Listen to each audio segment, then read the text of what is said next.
উনি family card দিচ্ছেন, কিন্তু মিসট্রাস্টের কিছু নাই। উনি খালকরণ করছেন, কিন্তু মিসট্রাস্টের কিছু নাই।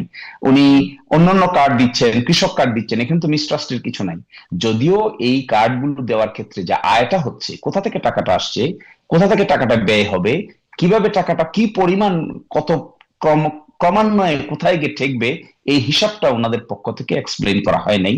এটা এক্সপ্লেন করলে আরো সুন্দর হতো, আরো অ্যাকসেপ্টেবল হতো, যে এই টাকাটা এইভাবে আসবে, এইভাবে যাবে। তখন আমাদের কাছে আরো কনভিন্সিং হতো।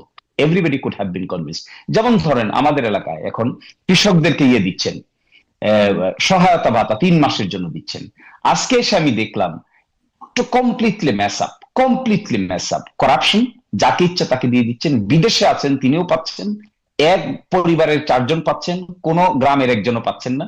একটা ওয়ার্ডে 2টা 3টা গ্রামে কেউই পাচ্ছেন না, কিন্তু অন্যান্য জায়গায় স্বজন প্রীতির কারণে এমন ভাবে এগুলো মানে ডিবেটেড হয়ে গেছে, বিতর্কিত হয়ে গেছে, যে এগুলো দেওয়াটাই যেন এক ধরনের কাল হয়ে গেছে। কিন্তু মাননীয় প্রাইম মিনিস্টার তো এই উদ্দেশ্যে দেন নাই।